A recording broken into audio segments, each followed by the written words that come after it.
Jóvenes, bienvenidos a esta quinta unidad del curso de literatura. Hoy vamos a trabajar en el área correspondiente a literatura universal, el periodo que se relaciona con la literatura medieval italiana.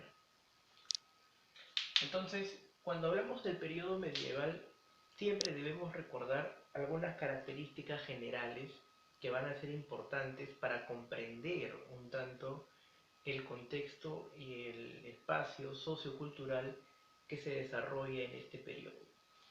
Primero, la etapa del medioevo está caracterizada por un profundo teocentrismo. ¿Eso qué significa? Significa que todo, o la gran mayoría de cosas, están marcadas, están predeterminadas por lo que vendría a ser la figura de Dios. Dios es el centro.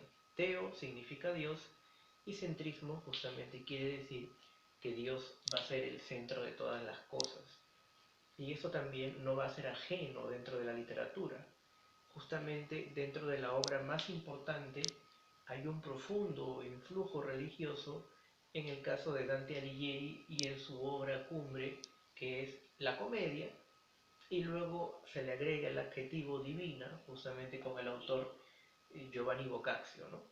Entonces, cuando hablamos de la literatura medieval italiana, ya también en las postrimerías finales de la Edad Media, vamos a encontrar algunos cambios y alguna intencionalidad que va a verse reflejada mucho en algunos autores, como el caso de Francesco Petrarca, considerado como el padre del humanismo, ¿no? En el caso del mismo Giovanni Boccaccio y sus aportes en lo que vendría a ser la narrativa, incluso en la temática que nos muestra una decadencia en los valores, en la moral de jóvenes florentinos en su principal obra, el Decamerón.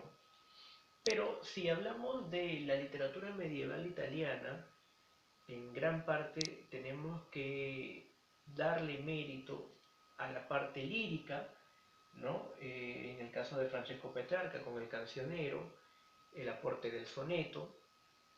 Ya luego vamos a explicar también algunas características, cuáles son los aportes más importantes de Francesco Petrarca, no solamente en el campo de la lírica, con la presencia del cancionero, sino también como un recuperador de las principales obras y de la principal tradición griega y latina, ¿no? Que había estado perdida en todo caso y que empieza a llegar poco a poco tras esta debacle del Imperio Bizantino que va a finalizar o a culminar con la caída del Imperio Romano de Oriente y que simboliza también el fin de la Edad Media y el inicio del Renacimiento.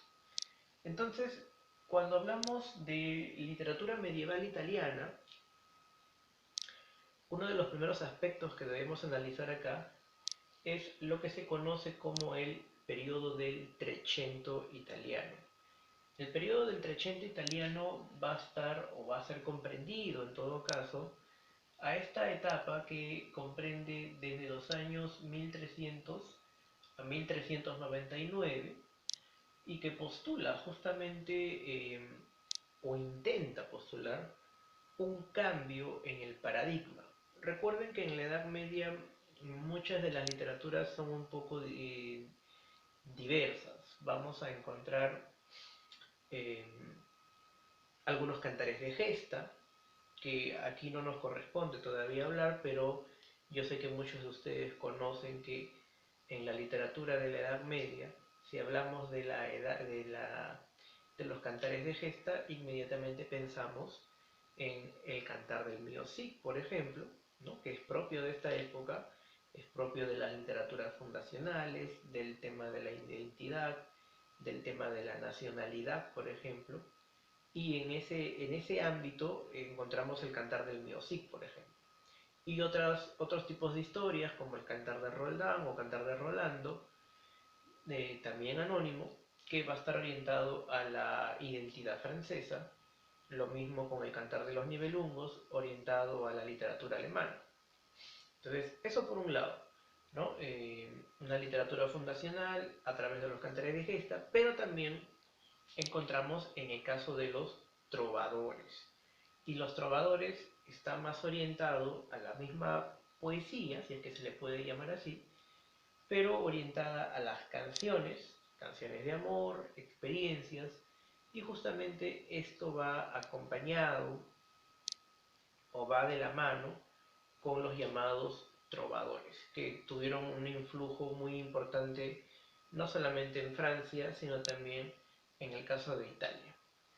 Bien, regresando aquí entonces a Il Dolce Stil Nuovo, o lo que vendría a ser el dulce estilo nuevo. Aquí hay un intento de cambio. Intento de cambio, por ejemplo, con poetas como Guido Guinizelli, Guido Cavalcanti o Guitón de Arezzo, por ejemplo. ¿Cuáles son los postulados del dulce estilo nuevo o el dolce estilo nuevo? Una de las características principales que va a ser heredada más adelante es la renovación del concepto del amor. El amor aquí, por ejemplo, para el Trecento italiano y para este grupo, para esta ideología conocida como el dolce stile nuovo, el amor tiene un carácter, digamos, divino. ¿No? No es un amor vulgar, no es un amor, por ejemplo, erotizado, o no es un amor, por ejemplo, físico o carnal. Cuando hablamos del amor o de la renovación del concepto de amor para estos italianos y en el Dolce Stil Novo, estamos hablando de un amor puro. Hablamos de un amor que trasciende el tiempo.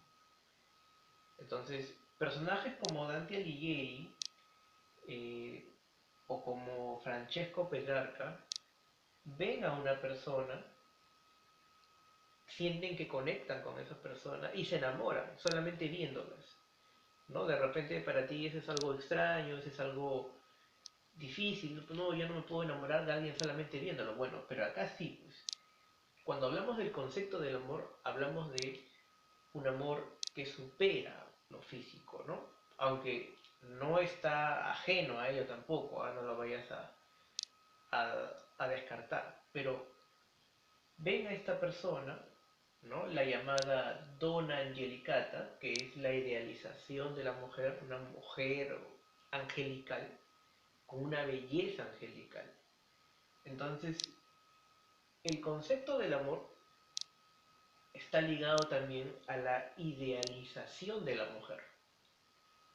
En el caso de Dante, por ejemplo, Dante nos decía, ¿no?, que la belleza de la mujer es solamente el continente, es solamente el contenedor de lo que es la esencia, la gracia, decía, ¿no? Ellos le llaman la gracia a esta esencia de la persona, a lo que nosotros de repente llamaríamos alma, ¿no? Pero para ellos el amor y la idealización de la mujer a través de su belleza, su dona angelicata, van a ser los postulados justamente de este movimiento, ¿no? Entonces, el amor para este grupo es un amor puro, es un amor que trasciende más allá del tiempo. Basta que la veas y te enamores y tú digas, ella es, y así va a ser, ¿no? Dante vio a Beatriz cuando tenía 9 años y nunca se la pudo sacar de la cabeza, ¿no? Entonces, pasó el tiempo, ¿no? Es un amor ideal, ¿por qué? Porque Beatriz se casa, él también se casa, y a pesar de eso, nunca pudo olvidar a esta mujer. Lo mismo en el caso de Francesco Petrarca, con enamorado de Laura de Noves, ¿no? Son amores que trascienden, digamos, ¿no? Son amores ideales o idealizados, por decirlo así, a través de estos personajes femeninos o denominados Donna Angelicata. Los representantes, en todo caso, del llamado el Dolce Stil Nuovo, tenemos el caso de Guido Guinizelli, que es considerado por muchos, ¿no?, como uno de los precursores, por decirlo así, del Dolce Stil Novo, a través de su poesía sobre todo. Y otro de los representantes, que es considerado también como el máximo exponente o el poeta, ¿no? Por naturaleza, es el caso de Guido Cavalcanti. Un exponente adicional que es el caso de Guitón de Arezzo. Y los exponentes, el caso de Dante Alighieri, que justamente es el autor que vamos a trabajar el día de hoy, y sobre todo su obra más importante, la Divina Comedia, pero no olvidemos o no menospreciemos también que existen otro tipo de obras de Dante Alighieri, obras menores, pero igual siguen teniendo mucha importancia, de la monarquía, Vida Nueva, el convivio, de vulgar elocuencia, o las mismas rimas, ¿no? Que son un conjunto de poemas en honor a Beatriz, que fue la musa inspiradora de este autor, ¿no? También vamos a ver el caso de Francesco Petrarca, el cancionero, los triunfos, y también vamos a trabajar el caso de otros exponentes como Giovanni Boccaccio, que está más orientado a la narrativa, lo que hoy día vendría a ser pues el cuento moderno, ¿no? Los antecedentes del cuento moderno se encuentran justamente en este conjunto de historias conocidas como el Decamerón, ¿no? Entonces, el principal exponente que vamos a trabajar el día de hoy es el caso de Dante Alighieri. Algo también importante para mencionarles, que es en el contexto de la época, cuando hablábamos de literaturas fundacionales o relacionadas con la nacionalidad, es importante también saber sobre el tema de las lenguas, ¿no? Y eso lo vamos a ver justamente a continuación cuando desarrollemos el tema de Dante Alighieri.